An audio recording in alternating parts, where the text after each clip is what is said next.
Hey guys, my name's Ruben. I'm a professional guitar player from Germany, and today I have the great pleasure to shoot a little instructional video on the awesome RJM Mastermind Pedalboard controller, or PBC short. This is a unit made by the same guys that have come up with so many awesome rack gear switching solutions, and it, in my opinion, is the first one of these pedalboard switchers to truly deliver on the promise of condensing that rack-style programmability and switching into a fairly compact unit. Now, this doesn't exactly look compact at first if you compare it to your standard pedal size, but you'll soon see with the functionalities this thing promises and offers, it actually still is fairly compact. Let me just quickly give you a brief overview of the physical unit itself. On the operating front, you can see 11 physical switches that are of the soft touch clickless variety, and 11 corresponding LEDs. The switches, as well as the LEDs, can be programmed completely freely to take over any job you want. We'll get to that more at a later point. And then there's this little LCD display right here that outputs pretty much all the necessary information you need while actually operating this thing live. The labels that you can see here describe the standard configuration of the PBC. So if this switch is labeled bank up, then that is what this will do in the factory configuration that it comes with. But since you can completely set this thing up in your own custom way to accommodate your own workflow, these labels can become redundant later on. Now, if we turn this over to the back, you can see all the inside connections of this unit. Taking up most of the space are the connections for the 10 audio loops this unit offers. They are arranged in sections of 4, 2, and again 4. And basically, if you don't plug any cables into the ins and outs of these sections, they will just be routed in series from 1 through 10. Now the last section, this one down here, loops 7 through 10, takes somewhat of a special role because you can set them up to either run parallel to each other or also to a separate dry signal within the Mastermind, or you can set them up to just work like regular serial loops, just like the first 6. Also, these can be used in stereo. How with only 2 jacks per loops? Well, you can use insert cables, so a TRS or stereo plug at the unit that then splits into 2 TS or mono plugs to connect to the stereo unit you want to use. These little gray buttons located before the section and after the section take care of the stereo mono configuration. So if you want to enter this one in stereo, you pull this one out. If you want to enter it in mono, you put it in. Same for the outputs of the section. And then also this section offers a set of 2 outputs, A and B, or left and right, depending whether you're running it in mono or in stereo. And you can use them simultaneously when you're running in mono, or you can use it to toggle between amps, and then of course in stereo you'll get the left and the right signal. And this little gray button next to this one offers a transformer isolation for the B output, so in case you get any hum while running into 2. Also, the phase on this one is invertible on a preset by preset basis. These 4 here take care of some additional switching. Here you can plug in your analog expression pedal that you can then configure in the unit to control other pedals via MIDI. You have an external switch input where you can connect 2 additional foot switches that then can also be programmed to do whatever you want them to, controlling the Mastermind. So this is a control working this way into the Mastermind. And then these 2 function switches, they're actually 4, 2 tip-ring sleeve jacks, you can use to control this way. So 4 analog switching functions can be controlled from the Mastermind to somewhere else. Then you have your MIDI in and MIDI output. The MIDI output is exactly what it says. It sends out MIDI signals. And the MIDI input is actually a bidirectional MIDI port. So any devices like the XFX or the Kemper that offer bidirectional MIDI communication, you can do that with this jack. And also within the software that we will also get to later, you can reprogram this to be another MIDI out. Then you have 2 different sets of USB connectors. The USB-A type that is used to connect a flash drive too. You can use these for firmware updates, for creating backups, and also for loading backups back into the unit. And then there's the B type right here that you use to connect this to a computer and control it via the editor software. Lastly, we have this power plug right here. You can power this with 500 milliamps at 9 volts, and also conveniently at 400 milliamps with 12 volts, which most of the higher powered power brick style supplies can deliver. Certainly the industry standard Voodoo Labs can. All the digital, the 4x4, the Mondo, and also the ISO 5. Those all have no problem delivering that from one outlet. It also runs on AC, but we actually recommend running that off of DC, less potential noise issues. Right. That's that. I'm gonna plug this unit in now and power it up for you. Now I have completely wiped this unit clean of my settings so we can actually look at it in the factory configuration before we start customizing away. Quickly, let's look at the LCD right here. I hope you can see that properly. It gives you information on most of the switch states within the unit. So the A and B you see up there are the A and B outputs. Those 3 indicators are for the 3 buffers, the 3 analog audio buffers that are located at different points in the signal chain. The first one sits right at the input, the second one sits after loop 6 before loop 7, and the last one is an output directly before outputs A and B. Then you have the 4 function switches right here, which you can see are all inactive right now, that you can use to, control pedals that have remote switching jacks or your amplifier, obviously. So up to 4 functions can be controlled using that. And those bottom 10 indicators here are for the 10 audio loops. Then you have your bank number up here and your preset name in the second line.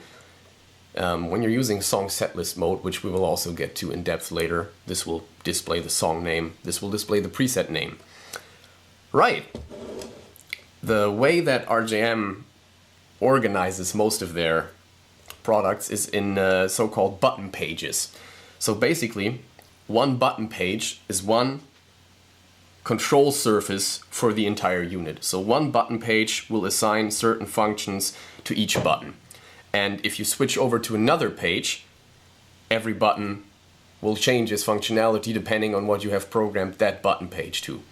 So this comes stock with 3 different button pages. The first one, which we are on right now and which you're on by default, is the preset page. Those 5 switches down here will directly take you to the 5 presets. These 2 will take care of your bank up and down switching. This one is a mute button that also engages the internal tuner, whose reference pitch, by the way, can be freely configured within a certain range. And this one right here in factory settings is the global preset button. So there is one preset within the Mastermind that you can access no matter what bank, no matter what song or set list you're in, which, could be your generic clean sound or like an all-purpose solo tone or, whatever. Actually, in my case, it's just a dry crunch tone because I use that most. Right. And these 2 switches allow you to navigate to the other pages. Actually, let's start with this one. This one, as it is labeled, will take you to the loops page. So as we push this, now we're in the loops page as displayed right here. This is a completely another button page that does a completely different thing. Now all buttons have different jobs. The buttons labeled loop 1, loop 2, all the way up to loop 10, now all take care of their corresponding audio loop. So you can just turn all your audio loops on and off in an instant access fashion directly on the unit. You also saw the LCD screen here highlighting the loops I just turned on and off. Now the PBC also offers hold functions for each switch. So these 4 right here controlling the loops located in the last section of the PBC actually all have a hold function assigned to them, so that if I hold these, they will switch into their parallel state indicated by a changing LED color. This is now purple, which means that loop is set to be parallel. If I hold this down again, you can see it changes back to blue and it's a serial one again. We can do this with any of the last 4 loops. And let's do it to these 2 and leave the other ones in series right now. And still, a single push will turn them on and off. Then this button will theoretically take us back to our preset page, but before we do that, there's also a hold function on this upper left button. It's called the IA store, and what that is, everything you have changed here now, turning on and off loops, adjusting the preset, the parallel or serial state of the last 4 loops, are all instant access commands. And by holding this down, you can store whatever you have done here to the preset you're currently on. So let's say we want to turn on preset 2, 5, and this parallel one, all highlighted right here. Now we hold down the upper left button, and it tells you stored. And now if we go to the preset page and activate preset 2 and return, it has saved our settings. Right, so much for the loops page. Now we go over to the switches page. Now the switches page takes care of some internal audio system functions. These 2 right down here that have a yellow LED color assigned to them take care of your A and B outputs. So as I'm running this in mono most of the time, I just turn the B output off and only run through the A output. These 3 white LEDs indicate the different audio buffers. Now, you have to experiment with these a little bit. Like if you're, let's say you're running into like a fuzz pedal or something else that is sensitive to input impedance, you could, for example, turn the input buffer off so they see the guitar signal directly without any buffering in front.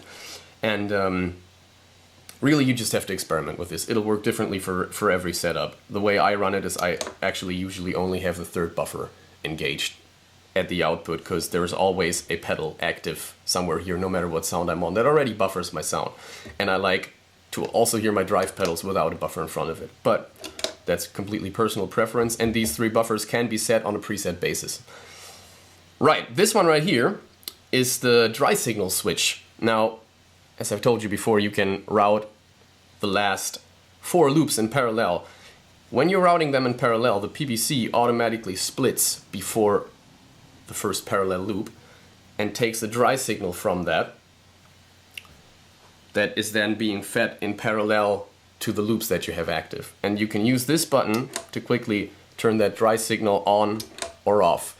Now, that's an interesting feature, for example, if you're running your effects, your like delays, reverbs in a parallel loop, and you want them to, like, you know, create a big ambient cloud, and you want to just, you know, kill your dry signal completely. You can just do that with this button instead of doing it on the units.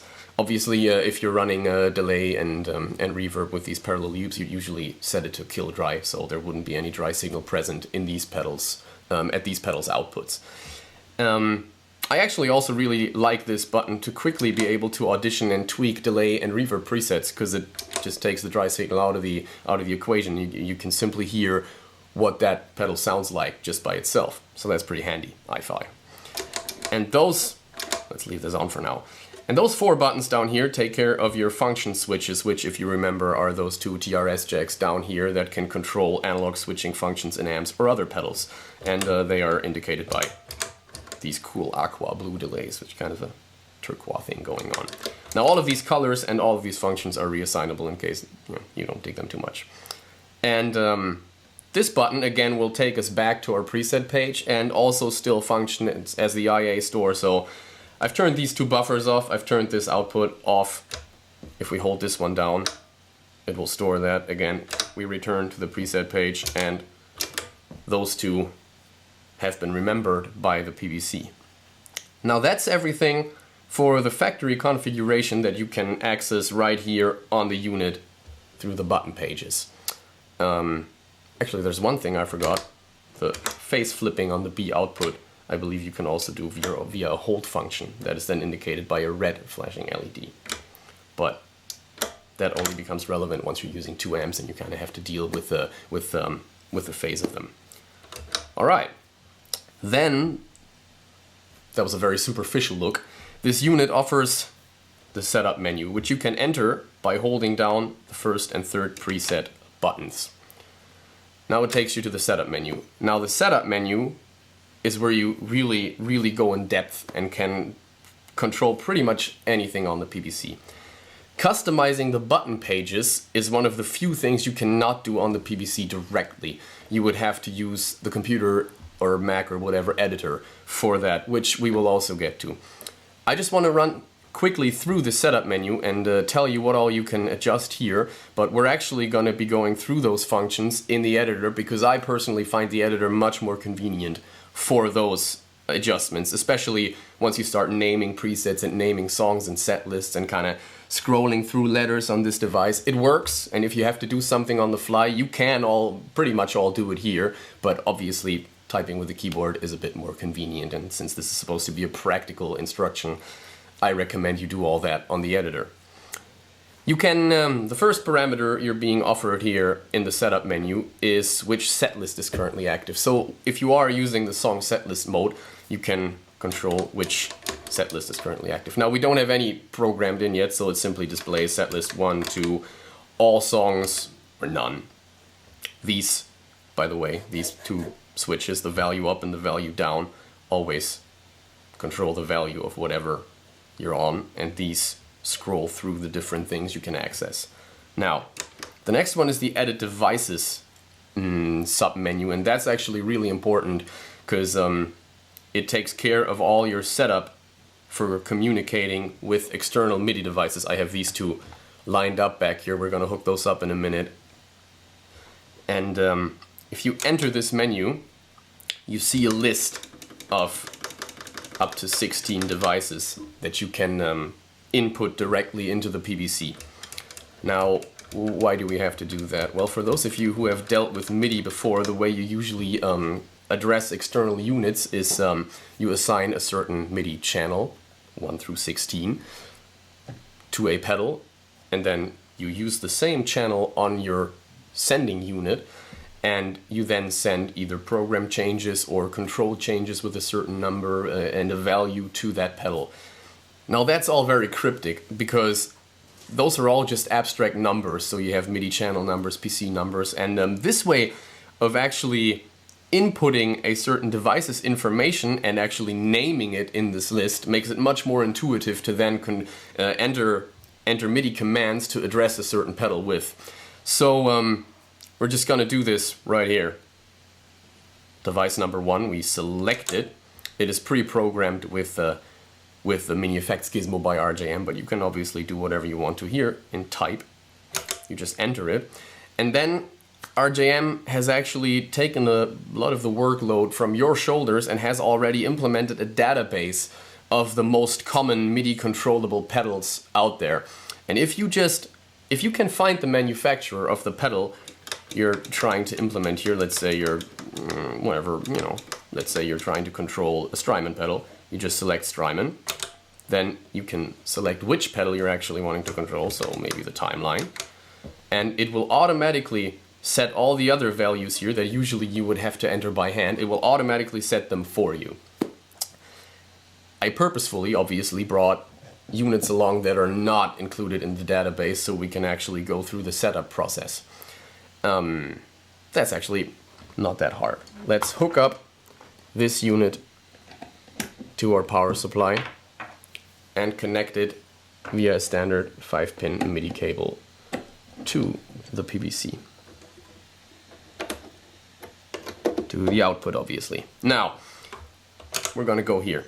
If you're gonna use a unit that is not in this list, you simply scroll up to generic and select that, and then just go for PC CC device. This will already be correct. Here you select the MIDI channel. Now, which MIDI channel you select doesn't really matter. Some pedals are fixed on a certain MIDI channel, but most of them you can simply set up whatever you do, whatever you want to run on. The only important thing is that you match this with the unit you're trying to control. So on this unit, you would do it right here, and it is set to MIDI channel 1, so we're going to match that right here, which it's already on. Then you select which MIDI port you're going to send the informations to that this is supposed to be outputting. Why do you need that? Wouldn't you always send that through the MIDI out? Well, usually you would, but as I said, this the MIDI input is bidirectional and can be reconfigured to be a second out. Then you could send it via that route. And you can also actually send MIDI information through your USB port to, for example, control a computer, a laptop. You know, you could trigger certain scenes within like an Ableton arrangement or something like that. So that's a very interesting option to have. Then we're just going to leave it on the MIDI output though, because we only want to communicate between these two units. Quite simple. Then the next value we're going to have to deal with is the preset offset. What's that? Well, you can always send 128 program changes per bank using MIDI commands. Now, unfortunately, there's no really cool standard for where to start, because some pedals start counting at preset 0 and some pedals start counting at preset 1. And just to make sure that you're not offset by 1 and you're activating a preset you don't actually mean, you can adjust and make up for that offset right here on the PBC. So this unit, for example, it starts on preset 1 and not on preset 0. So we're going to put the preset offset to 1.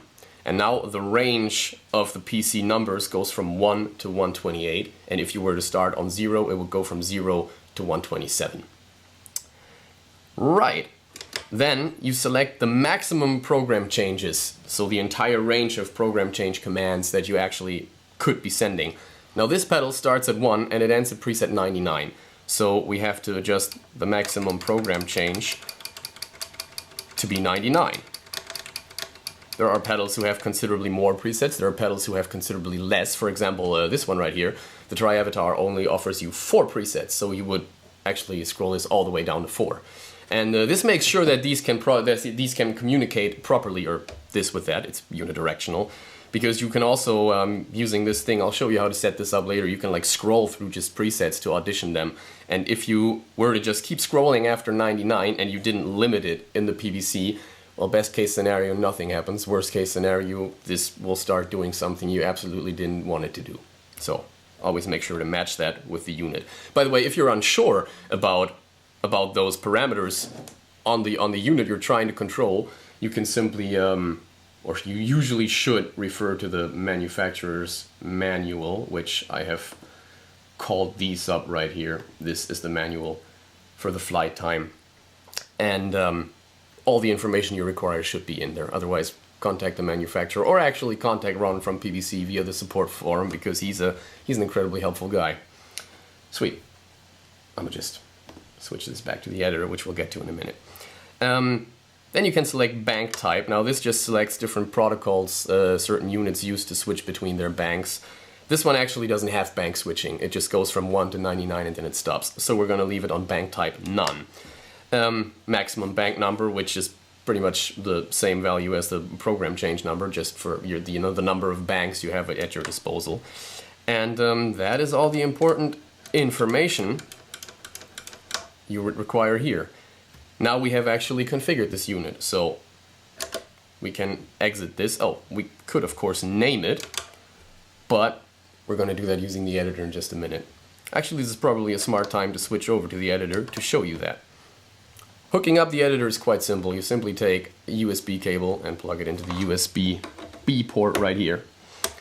Now, I'm going to use the editor. We have called up a completely blank slate right here. And in the transfer menu up top, or using the shortcut Apple D, I'm doing this on a Mac. If you're doing it on a computer, look up the shortcuts there. And it will connect to the Mastermind. Now they're connected as indicated right up here in the right corner. And always, before starting to edit the Mastermind with the editor, make sure that you read the settings that you have going on the Mastermind into your software. Because maybe you have made changes on the fly. You know, during a gig you noticed, oh man, I kind of want that pedal on in that preset, and you just preset, you changed the preset, but the editor can't know about that yet. So in the transfer menu, you can go to read settings from device, or the command R shortcut. Alright, so the first tab that's being displayed once we load up the editor is the globals page. This holds a lot of information, and you can access a lot of settings here that didn't really fit into any of the other tabs. The one we need right now is the devices tab, so we'll click on that, and as you can see, it has already transferred the information we have input here into the editor. And what we wanted to do real quickly is just rename this device. And I usually just like to input the device's name, so this one's called the flight time. So that's what I'll enter here. There we go. And now that we've done that, we will transfer that information back from the editor to the PBC. Now, obviously, you wouldn't do this after every change you make. You know, you make some changes, then you transfer it. But we're going to do that right here. And you have two options. You can write settings to device and write changes to device. The difference between those two being write settings actually writes the entire file on the PBC and overwrites everything, and write changes recognizes which changes you've made since you last transferred stuff and only writes that, which is a lot quicker. So for right now, let's just write changes. I always like to do at the end of a session just write the entire settings just to make sure that I haven't left anything out as I went along. There we go. There's a couple of more checkboxes we can access down here that are actually also in the PBC, but I didn't get to them, like send redundant PCs. For example, if you have two presets and both presets want this on preset 1, then if you toggle between those two, it wouldn't be sending program change 1 because it's redundant. So, but that can be important with other pedals, that you actually do send those redundant preset program changes, but not on this. There we go. That's it. So this unit has been set up. So now we want to start controlling it. Well, one way we can do that is using the Edit Presets menu, which is the third tab in the Setup menu. We could do that right here, but I'm also going to do this on the editor because that's where I prefer doing it. Everything that I am showing you now on the editor, you can do here. It's just more comfortable there. So we access the Presets tab. The preset we inputted the information here too, was preset 1 on bank 1. So up here on the editor, you can see preset 1. This is the one we want to manipulate. Now, in this window down here, you can select between the button pages, and if you go to the loop page, you can actually see a graphic representation of what's going on this unit. You know, the blue LEDs displaying the button state and the purple one displaying that this one is set to parallel, and so on and so forth. And if you actually go to the switches page, it will do the same for that. So a direct graphic representation of what was going on here is being displayed on the editor software. Now, if we want to send a program change command to the flight time, all we have to do now, because we set this up as a MIDI device in the PBC, is use this box right here and select whatever program change we want to send. So let's say we want to send 5, so we can actually see anything changing up here. So now we will transfer that change back to the PBC. There we go. And now if we roll over to, actually it already jumped automatically, but if we roll over to preset 2, which is set to send program change 2, it was preset that way, we can change that later. And now jump back to preset 1. There we go. Program change 5. Preset number 5 selected. So selecting program changes on a preset by preset basis is really easy, as you have already input all that device information into the software on the PBC and now also on the editor. So if you have multiple devices, which we'll get to in a second as soon as we connect this little bugger there, they will all be displayed in a list right here where you can select the program change that each unit is supposed to be receiving. It gets a little more complicated once we want to send CC commands to this, because that is simply a more involved thing to do. Now, down here in this little window, we have a little sub-tab that takes us to preset actions. Now, a preset action can be basically any command. Anything you can do on the PBC can be sent as a preset action and will then be activated upon activation of that preset. Now, let's say we want to simply turn this pedal on. Usually using a loop switcher like this, I would, simply leave it on and then use the loops, the audio loops, to either take it in or out of the signal path. But just for the sake of demonstration, let's say we want to send a CC command to the flight time that will turn it on or off. Now, what we need for that first is to know what CC number and what CC value will turn this pedal on or off. This is dependent only on the manufacturer of any given pedal, so you have to again consult the manual of that. We go to the manual right here. I have already called up the MIDI specifications of the flight time. And now, if we go through this list, we will find, hopefully, here it is, effect on off. This is sometimes called bypass or, you know, whatever. Every manufacturer has a different name for this. But here it's called effect on off.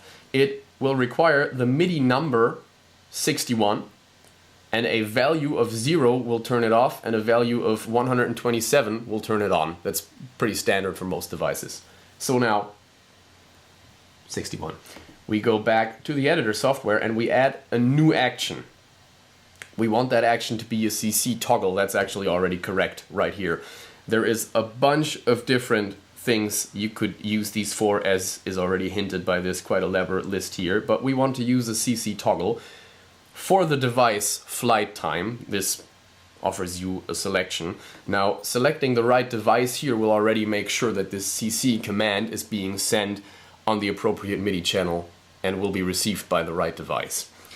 And we want to send MIDI number 61, as the manual told us. And now, using a preset action, you will only be sending the on value. The off value will not be used. So the value you want to send needs to be entered right here for the on value. And our on value for the pedal was 127, so it can remain the way it is right here. This is how you would set up that CC command. Now, we again transfer that to the device. And the device came on. There we go. So if we now switch over to preset 2, it will remain on because we haven't told the unit to turn it off for preset 2. We'll do that quickly here. Now we'll jump over to preset 2, and as a preset action, we'll do a new action, CC toggle, flight time, CC number 61, and now we will simply flip those values. Actually, it doesn't really matter, I guess, what you enter into the off value, because that's not being sent, but the on value we're sending will be 0. I hope this makes sense. On value simply means the value that is being sent, so it doesn't actually mean this unit is turning on or off. It can be both. It just determines which value is being sent. So now we're sending value 0, which should theoretically turn this off. Transfer, write changes to device. Fortunately, the changes command is, pretty quickly, otherwise this would be a very elaborate video. Now, here we go. Preset 1 on. If we go to preset 2, it turns off. As simple as that. That is how you send CC numbers, CC commands. And you could obviously do that to control whatever parameter this unit is designed to receive. So if we have a closer or another look into the manual, just get rid of that right now. There we go. The manual. You can see that pretty much every parameter on this unit could be controlled via a CC command. So technically, I guess, you could leave this unit on the same preset for the entire gig and then simply adjust the settings, sending different CC commands through this unit. Why would you do that if you can simply just call up another preset? Well, there is only 99 presets in here, and for the unlikely case that you would need more than 99, you could make fine adjustments to one of your existing presets using CC commands. Also, some older MIDI-capable devices, especially very powerful rack effect processors, take a long time to switch presets and to actually load a new preset. Sending the CC value, the appropriate one, to that unit to simply tweak the parameters and thereby creating different presets using the same preset is way quicker and has a more seamless switching. This is mostly redundant with modern units because they have very quick and seamless preset switching, but in case you ever encounter one that doesn't, just control it via CCs, if the device is capable of that, but most very sophisticated MIDI devices are. There we go. So much for that. Now, returning back to the editor, I want to input a second MIDI device. So just like we did before on the PBC, we'll now do it in the editor. We'll select the manufacturer, which will be generic because it's not on the list, I already know that. We will enter the name first. This time I want to control the tri-avatar, which is this other pedal I have lined up here. This time we will be sending on MIDI channel 2. We'll still be using the MIDI out port. The PC offset will also be 1. Our maximum program changes now will be 4, because as indicated by those 4 preset LEDs right here, this unit actually only has 4 presets. So that's what we'll limit it to. It also requires no banks, and also maximum bank value will be 0. You do not require any of these additional checkboxes down here too. So transferring that to the device. There we go. Obviously now we need to physically hook this unit up as well if we want to operate it. Prepared another DC tap for that as well. Let me get this out of the way so we can plug this one in. There we go. Let's just let it power up for a second. And then I'll just daisy chain this one through the flight time. The flight time has a MIDI through jack, which will connect this end to, and then hit the MIDI input on this one. Now, since this unit only has a MIDI input, you would always have to do it this way. That one first, that one second. This has to be the last in your MIDI daisy chain. There we go. Put this into preset mode. Now, we can do pretty much the same thing that we've done for this pedal. If we return back into our presets tab, you can now see a second device has popped up in our list up there, Try Avatar. And it doesn't really matter what we're sending it right now. This is just for the sake of demonstration. We'll put this to preset 4. We'll put this to preset, let's leave it on 2. And transfer it back to the device. Now I hope this is already set on MIDI channel 2. I think I already prepared that. Let's figure it out. 2 and 4. If you can see that on my over-the-shoulder view, that one is 4. That one automatically jumps to 2. And also this one, obviously, still being connected. That's what we told it to. That is how simple it is to integrate MIDI-capable devices into your setup using the PBC. Quite simple, using this list and naming them, and this comprehensive PC messages tab right here, and also the preset actions, which are quite simple. Obviously, they're very sophisticated because you can send any command you want to using the preset actions, but I mostly use it for just sending out CC commands to MIDI-capable pedals. All right, so much for this one, for this tab. Now I want to go into the song setlist mode, which is pretty interesting. Now, I will create a couple of presets right here. It doesn't actually matter what loops we have active and what presets we have engaged, because it's just for demonstrating how you can organize those presets within the song setlist structure. Now, I like to name the presets within a song setlist type of setup by just using the parts in the song for which I'm using those respective presets for. So let's say we're using preset 1 for the intro, we're using preset 2 for the verse, maybe verse 1. Preset 3 will be the chorus. Then preset 4 will be verse 2, that for whatever reason needs its own preset. Maybe you have a different delay going on, more, drive. And then maybe we have an outro chorus that's, I don't know, louder, more gain, more delay, whatever. So that is 5 presets that I intend to be using on the same song. Now we will jump over to the Songs tab up here. And now we actually have to create that song down here. Song 1 will be, what should we call it? Test song. The test song.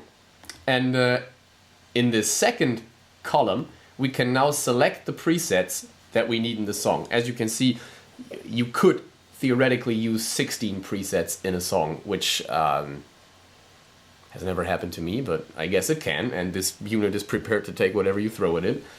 And now from this available presets column, we select the preset in this column, and then we simply double click the one we want to transfer over there, and it'll do that. So the second one is supposed to be this one, that one, whoopsie, that one, and our outro chorus preset. Now I have loaded all these presets into this song.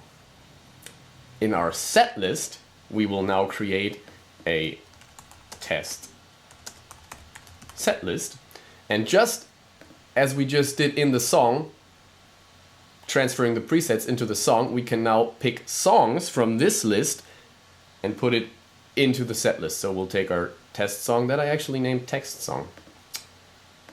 Why is no one telling me that? There we go. Here we go. And now we will, just as we did before, highlight this and double click the test song, and it will be transferred into this list. Now we have one set list with exactly one song with 5 presets, which is absolutely sufficient for this demonstration. We will now transfer that back to our PBC, as we always do. And this is already displaying intro because I named the first preset intro, but this is not in song setlist mode quite yet. What we do to enter song setlist mode is we consult our setup menu, and the first value you can control here is the setlist value. Now we scroll up through that until it displays our test setlist, and then we simply edit this menu, and there you go. Now it is in song setlist mode. It displays the song name on top and the preset name on the bottom, and if I now flip through my presets, you can see it displays the preset name. Now, and instead of switching through banks as we would in the bank preset mode, we can now, using the bank up and down switches, switch between songs in the set list. Now we've only input one, but as soon as we add a second and a third and a fourth, we can start using these to switch between them. This makes for a very smooth workflow in a very involved show where you need a lot of different sounds and, you know, delays that are timed to certain song tempos, you know, with a click track. And you can simply cycle through your songs like that during the performance and just activate the presets. Now you don't have to use 5 presets for a song, obviously. If it's a tune you only need to play a crunchy rhythm tone on and that's it, well then you only have one. That's fine. And actually the PBC is programmed in a way that if you only need that one preset, the other 4 preset buttons will be inactive, so you can't accidentally mess something up and switch over to another preset that you don't even need at that time. Right, that's actually it for the song setlist mode.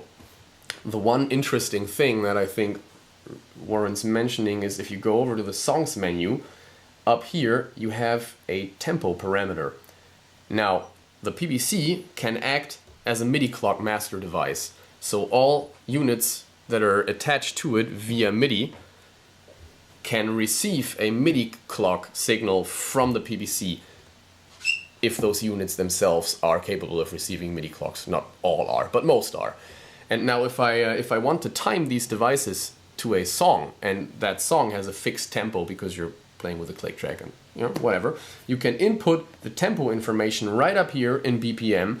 And once you have activated the MIDI clock, which is done on this last tab right here, MIDI, you head over there and it has the parameter MIDI clock, which you then would set to master. Once you've taken care of that and input the tempo information right here, it will automatically time the delays to the song tempo that you have selected for the current song that you're on. Now, there is also a tempo parameter within the presets tab, where you can enter a tempo for any given preset. This will automatically override any currently active song tempo. So, preset tempo overrides song tempo. Just remember that. Right. Something that was implemented with the last big firmware change that I actually have come to appreciate greatly is that you can add a node that can help you organize your presets in the editor, that you will be able to see in the editor, but it will not be displayed on the display of the unit. And you do this by simply adding a vertical line. I have no idea how you call these. You do them with the alternate and then 7 shortcut on a Mac. And this tells the PBC whatever comes after this vertical line, you don't display it. So I could use this to actually sort these parts and attach them to a song. So I will now tell these that this is the intro of the test song. Let me just quickly do that with all of these. Why is that necessary? Well, once you have programmed like 5 set lists with anywhere between 15 to 20 songs, and each of them has an intro and has a verse and has a chorus, it can get quite confusing, especially if you haven't arranged them in a chronological order within your presets lists, which at some point, at some set list count, will probably not happen. And this then allows you to always know which song this preset belongs to, but it won't display this very long and confusing title on the PBC. I'll show you that quickly. We simply write it to the device. Quickly. There we are. And as we flip through these, you see everything I inputted after that vertical line, including the vertical line, is not being displayed. But it is in your editor to help you, for example, if I go to the songs list and I now want to select the presets that go to the song, go with the song, I can simply sort them like that. That's a very handy feature, I find. I'm really glad that was implemented. All right, so much for that. Now, things get a little more exciting. I want to show you how to completely customize the control layout of the PBC using custom button pages. Now, as I said before, everything on the PBC can be customized. Every button and what it does, you can just configure whichever way you want to, also the corresponding LED color and such.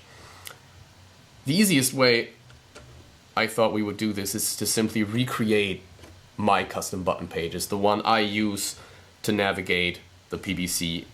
This may not be the most convenient way for you. This is a workflow that I like and that really works for me. But this is just to give you an idea of how to set that up. In our editor, we head over to the Buttons tab. Now the Buttons tab, once again, displays the PBC as a graphic right here and shows you all the switches available on any given page. Down here, you can flip through the pages. You can also select them directly using this fold-out menu. And we'll start to mess with these a little bit now. Because the way I like to set up the bank up and down, for example, is to actually have them bank above the down and not have them side by side. So I will use this global preset button, which actually I don't even use. It's a tap tempo for me, but we'll get to that in a second. And I'll double click it, which will get me to the settings for that particular button. Now, button mode normal, button type IA. This is one we have to address. We will select this button type menu and select bank down. Now this will automatically make this our bank down button. We can enter whatever button name we want for it, but I'll call it bank down for now. Let me call it bank minus, since I'm lazy. There we go. And there is a preset, an IA action here that works just like the preset actions, by the way. And we will remove that because we don't need it. Now, theoretically, that is it. We'll select done, and actually let me quickly just, for keeping this uniform, rename this to bank plus. And then we'll transfer that, actually, the second bank down button, we will deactivate for now, off, so this button now won't be doing anything anymore. And then I'll write those settings to the device. This takes, never mind, it's pretty quick. And now, this unit was reconfigured in that way. So let me just quickly exit the song setlist mode again by simply selecting no setlist active. And now this is still my bank up button, but this is now my bank down button, not this one anymore. Don't let the physical labels on the unit confuse you. They now become mostly obsolete. That doesn't have to confuse you though. There you go. Bank up, bank down, just the way I wanted it to. This one is now inactive. It doesn't do anything anymore. These are still our preset selectors. This is still our mute, and this still takes us to the alternate button pages. Now, a little trick that I have implemented into all my button pages, or mostly on this preset button pages, which you spent most of your time on during a performance, switching between songs and activating presets and such, and using the tuner. And for those very dim moments on stage, which there are a lot of in most of the shows I play, I like to use LED colors for both the off and on state of any given switch. So if the floor before me during a concert becomes very poorly lit, I can always see where the buttons are just because there's always an LED on. On the editor, I will now call up the bank up button, and you can see here in this middle section that you can select an on and an off color. Now, the bank buttons, the bank switches, don't have an on or off state. Bank is just like a repetitive command that every time you step on it, it simply executes the same command over and over and over. So you don't have to select an on color for this. You simply select an off color. Let's say blue. There we go. I will use the same color for the bank down button, and there we are. You can already see in this graphic on the editor that those two buttons will now be highlighted blue via the LEDs. We'll write that to the unit, and these will light up in a second, any second. There you go. This is a tremendous help on dark stages to find those two buttons. And obviously you can color code them whichever way you want to, and for different functions, for different switches, I have a color coding system. So when I just look down at the floor, I know the two buttons, the two blue buttons, are my bank up and down switches, and these are very easy to find on stage as opposed to simply a button with no illumination whatsoever. So that's a really cool PBC life hack for the working musician. I also do this with the preset buttons, but slightly differently, because the preset buttons do actually have an on and off state. The currently active preset is in an on state, and all the other inactive presets are in the off state. So let's say for the on color, I always like to use these two, purple for the on color and aqua for the off color, because they are quite different, two colors that are distinctly different, and they're very easy to tell apart on stage. So, on color purple, off color aqua. We have to repeat that for the 5 preset buttons, which let's just quickly do that here. The default state, as you can see here in the overview on the button page, is off, so this will always show the off color. Purple, aqua, and one more. There we go. Purple and aqua. So we transfer this back over to the PBC. Now, depending on how complex the changes are that you've made, this can sometimes take a little longer, but it's not that bad actually. And there you are. All the preset buttons are now lit with a color. Now, depending on which one is active, that one will get the purple light, and all the others will get the turquoise light or the aqua light. This once again really helps like a foot switch coordination on stage, because you can now actually really see where each preset is located.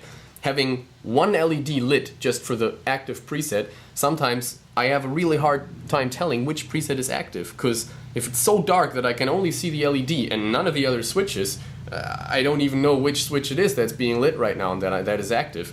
If I have those 5 LEDs that I have color coded whichever way I want to, I immediately know, aha, the fourth one is the preset that we're currently on. And this once again just makes coordinating and maneuvering this thing live a breeze. I do the same thing for the mute button, and this is very intuitive. I set the mute button up with the on color red, as it usually is, and the off color green. So as soon as we transfer that over to the device, it will accept that. And since your mute button at the same time doubling as your tuner button, as soon as you turn it on, it mutes the outputs, so it's red, no go. And then as soon as you deactivate it, it returns to green, go. Pretty intuitive, I think. So that is how I have customized my I call it my home page, you know, the preset performance page that you're mostly in during the night. This bank down, the one that is labeled bank down here on the unit, I have this one set as a global tap tempo. That is also quite simple.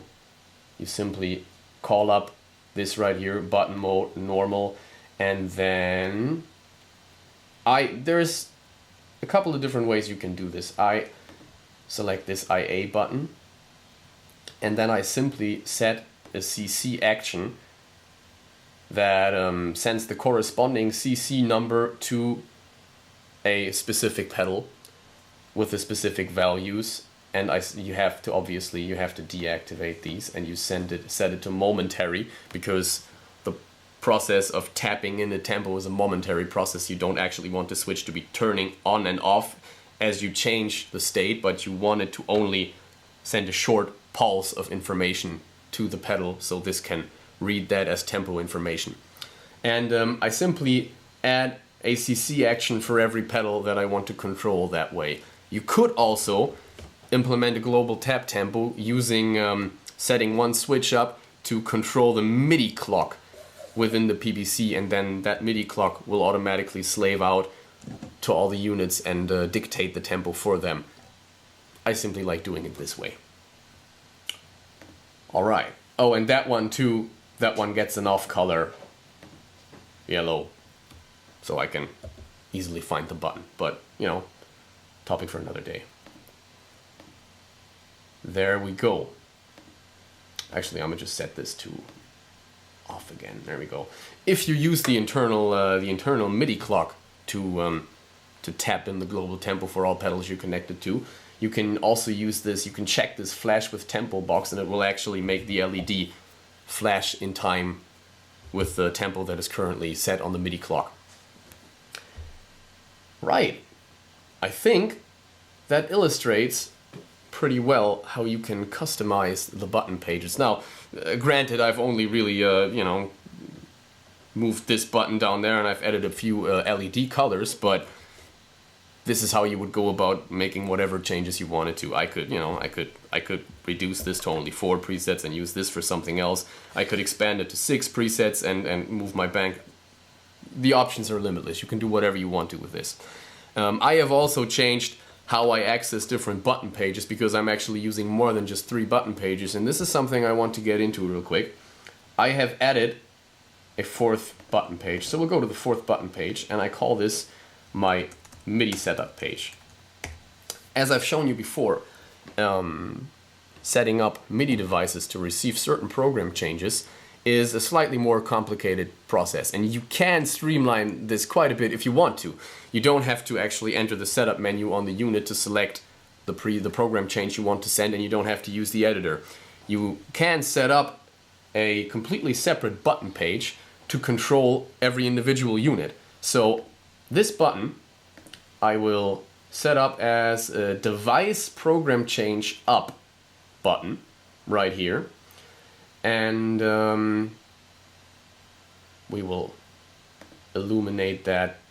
What color is the unit? Green. Add a new action. Oh wait, actually we don't need that. Sorry. It's already taken care of with this. We only have to select the device that this program change up command is supposed to go to. And there we go. Don't need these. And it's a momentary button. There we go. We do the same for this. Device down. Device program change down. Flight time is still selected. We'll do this. And there we go. Once we have done that, we actually have to tell the unit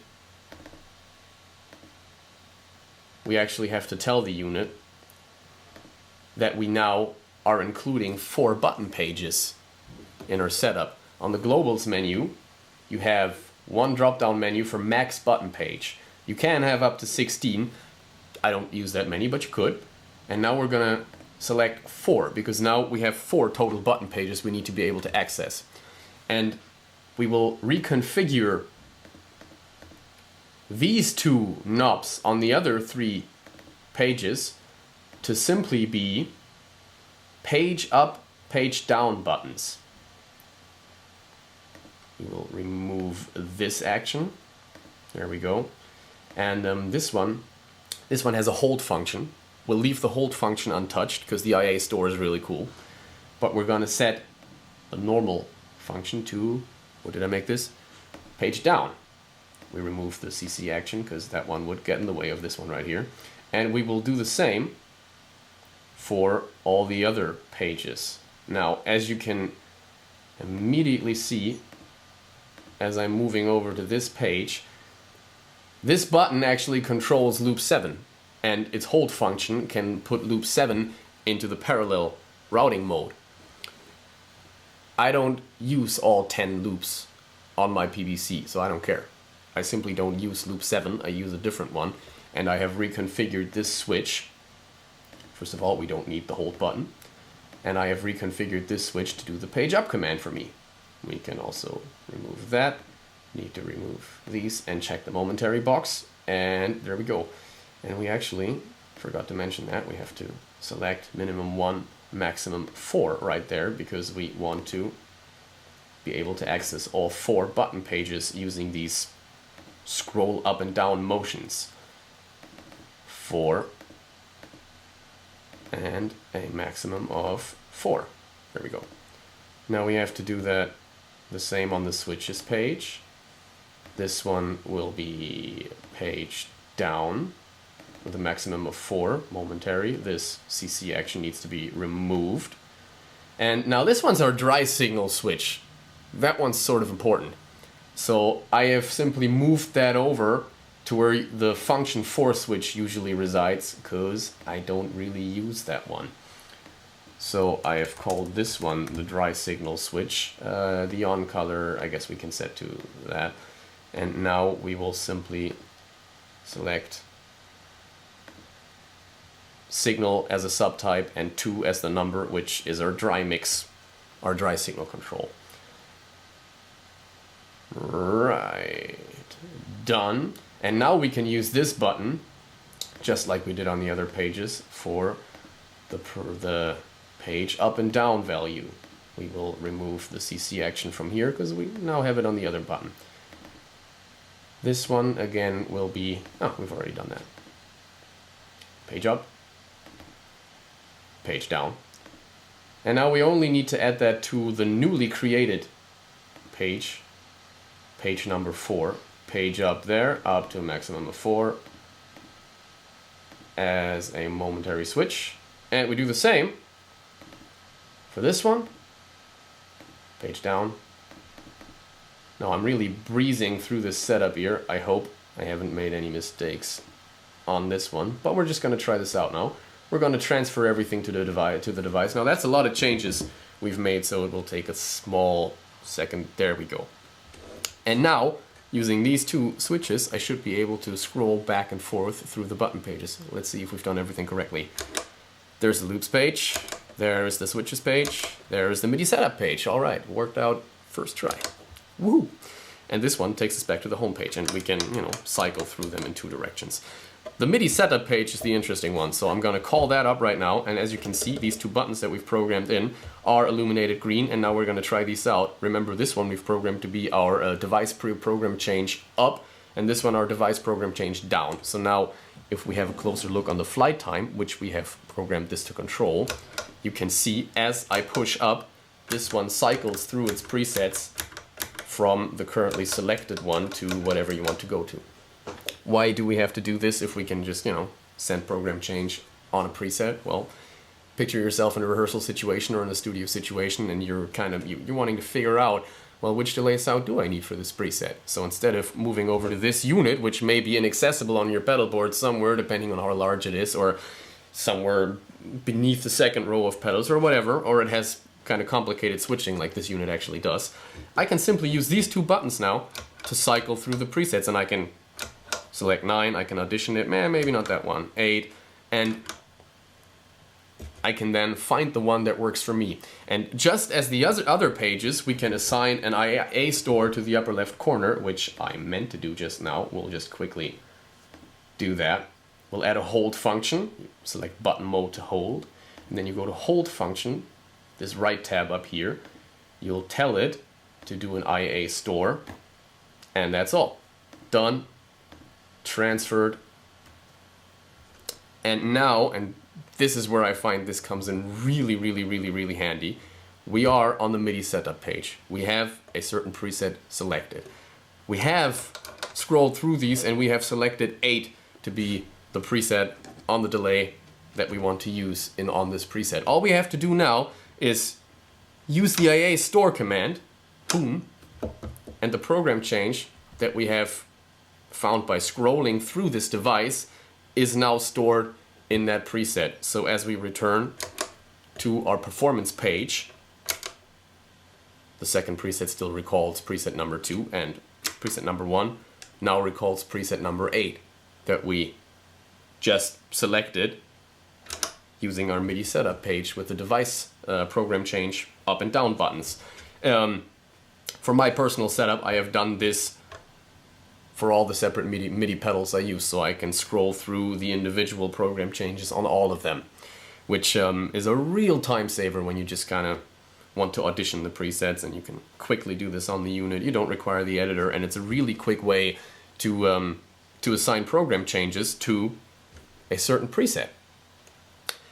Sweet. That actually almost brings me to the conclusion of this tutorial. You know, I'm trying to keep it short here, but it's a pretty elaborate unit. It can do far more than what I've discussed so far, but these are the things that I think are very crucial for using the PBC in a live performance and for preparing it in that way. Last thing I want to show you is how to use an analog expression pedal to send CC values through the PBC to a pedal. There we go. Actually, this only, you know, does the control voltage thing, and the PBC will convert that into MIDI CC changes. We'll plug this into the expression pedal jack, which is the fourth one from the left from my point of view right now. There we go. Now we have to configure this expression pedal. This is some old Moog expression pedal, and it actually has a slightly wonky pot, so don't worry about that. And in our setup menu, we will now scroll through to expression pedal. We'll select that one, and it'll give us a couple of parameters we can use to make sure this does what it's supposed to. Because all this does at this point is, via analog control voltage, send the pedal's range to the PBC, and the PBC is the one who actually tells any given pedal what to do with that. Now, we can name this, but we're going to leave it like this for now. Switch group is not important right now. Calibrate. If we select this, it tells you calibrate pedal. Move pedal to the top, then to the bottom. So now you will move this pedal to top and bottom to the maximum positions, and it will calibrate this expression pedal within the PBC for optimum performance. Now, as you can see, as I'm smoothly rocking this pedal back, it kind of jumps there at some point, right there. That's not the PBC, that's the slightly wonky pot taper. Usually it would go smoothly through the entire range, but that's enough for that. Now, sound on preset, we don't need that, but what we do need is to select the device we're actually trying to control. You can control two devices at once and two parameters, either on the same device or on different ones with each expression pedal. And let's say we want to control the flight time with this expression pedal right now. So we'll leave that as it is. Now, what parameter do we want to control? Well, something people like doing with an expression pedal is to control the delay volume. So we have to again consult the manual of this unit to know which CC will control that, because again, that is dependent on this receiving pedal only and not on the PBC. So we'll consult the manual. There it is. And the one I want to control is delay level, right up here. You can see we have to use MIDI number 81, and it has a value range of 0 through 99.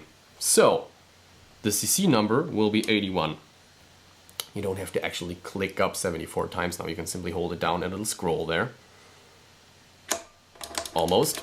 There we go, 81. And now the min value will be 0, because the value range in the manual is specified as 0 through 99. And the max value will be 99.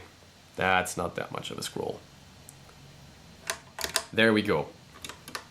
And then everything from this point downwards is the second CC value you could be sending with the same expression pedal. But we only want to control that for now, so let's go back up and exit the expression pedal menu completely all the way to there. Now, you can already see this one signaling us that it's receiving something. we are set for monitoring the delay level, and now as I rock the expression pedal back and forth, you can see that value changing accordingly. So that's how you set up whatever you want to control with an expression pedal. Once again, quite simple. Even doing it on the PBC directly is very simple, but again, all this can also be done in the editor. Which is handy, for example, you know, if your entire rig, your entire backline is somewhere out there in the trailer and you're in the hotel room and you want to make some small adjustments to your setup, you can simply do that on your laptop. You don't even need to connect it to the PBC. You can do it on the editor standalone, load it onto USB flash drive, and then the next day you can simply plug the flash drive into the USB-A port and update your settings, and there it is. I have actually programmed entire set lists using only the editor as a standalone device, and the next day when I get to the gig I simply plug it in and the entire set list and all the corresponding preset settings are loaded up here. So that's the expression pedal. I actually don't use an expression pedal in my live configuration, but I wanted to show you nevertheless. Don't need that anymore. Now this one's getting all wonky here. There we go. Alright. I do think that is all I want to show you for now. Let me just quickly move over to our editor again. We've discussed the preset menu with the preset actions and everything, song set list, the button pages, with devices pages. Well, let's have one last look at the globals page to see some of the settings that can be controlled here. As I initially stated, the globals page is kind of a collection of a lot of different parameters that affect the overall performance of this unit. You can, for example, hook up external switches to this using this jack right here, which will basically expand this button layout, the physical button layout, by up to 2 extra buttons, so you could have 13 for whatever reason. The expression pedal configuration can also be done right here with up to 4 expression pedals. Then there are some pretty interesting settings down here, the timing settings. What that means is actually every time you hover only over one of these values, it gives you a very helpful tooltip. But basically what this is, it's button timing. So as you push a button, for example, when you want to tell the unit how to discern between a short single button push and a hold function activation, it's set for a standard hold time of 1200, so 1.2 seconds. So this will tell the unit how long you have to hold down the button to initiate the hold function. Now I personally like to set it with a lower time because I like to kind of breeze through these things, but obviously that means you have to be more precise with you know, how long you hold this down. If you want a single push, really only make it a single push. Set this up for your personal preference. Then bang time, next repeat, first repeat. If you push a button multiple times, you can actually assign a button to do one thing on the first push and another on the second push. That timing can also be set up right here. Then you have the function switches, which allow you to configure your external control switches, again going this way from the PBC to other analog control devices. And you can set these up for momentary or latching operation depending on what you're trying to control. Usually if you're trying to control an amp, it's going to be a latching one. If you're trying to, for example, send a tap tempo with a switch to a non-midified pedal, you can do that with a momentary command. Things like that.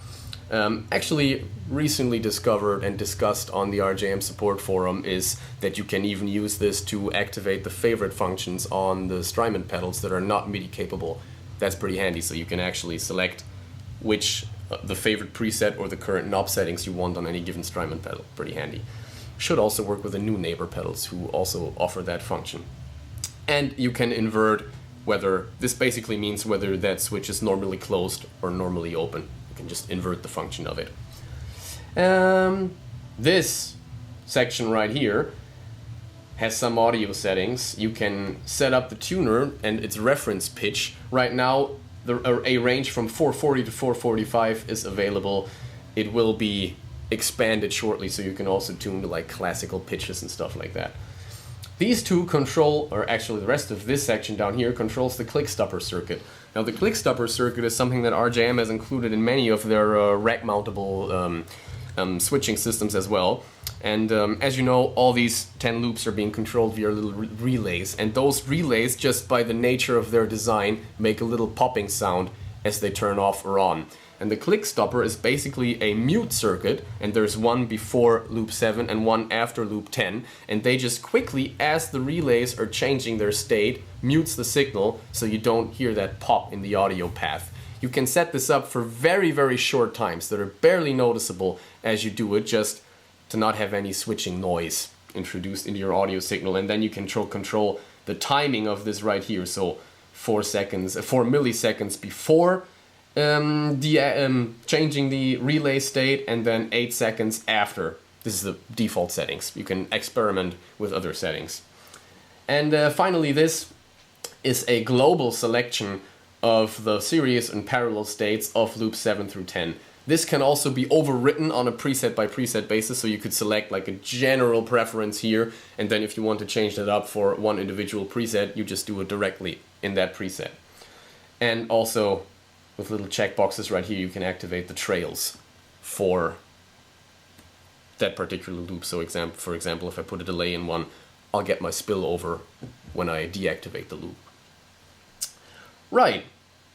Some things up here, maximum button page, we've already discussed that. You can select the current set list here, which is exactly the same as you would in the setup menu right here. And you can group expression pedals together. You can select what a second press on a preset button will do. I currently have it just set to preset, so if I do accidentally hit a preset button again, it'll just do nothing. It'll just activate that preset again, which you're already on, so nothing. But you could also set it to previous, which would take you back to the preset you had active before that, and to global, which would mean that every time you push a preset that is already active, it could take you to your global preset, which I initially mentioned, which is a preset you can access from every bank, from every song, which could be any very generic sound you need all the time. So that's pretty handy too right there.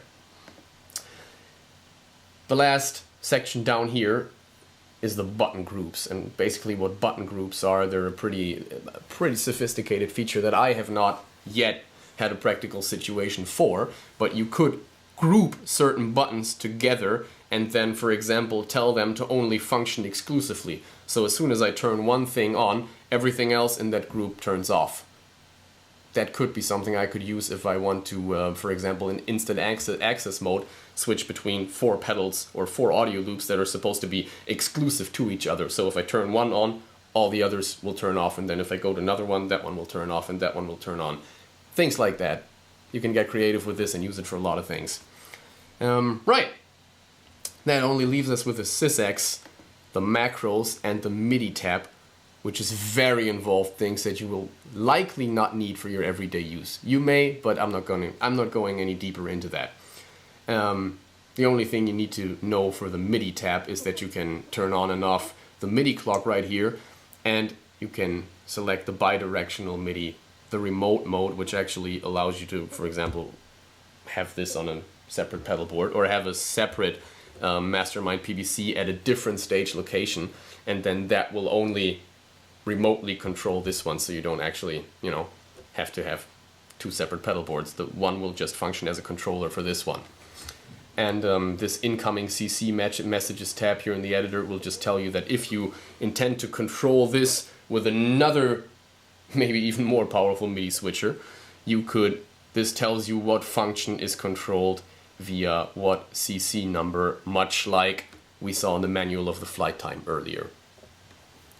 Alright guys, that concludes my little instructional video of the Mastermind PBC. I do think I have everything covered and then some regarding the everyday use, even in a more sophisticated MIDI setup with this unit. If you have any questions, do let me know or just comment them below. You can always visit the RJM product forum for more very in-depth information. If you feel like there's still something you need to know, like I said, let me know in the comments and I may get to that. Do subscribe to my channel for more guitar nerdery. There's a lot of pedal demos and things like that to come. And thanks so much to Ron at RJM for letting me do this, for letting me show you this awesome unit that I can literally not do away with anymore in my pedal setup. Until next time, I'm Ruben. Bye.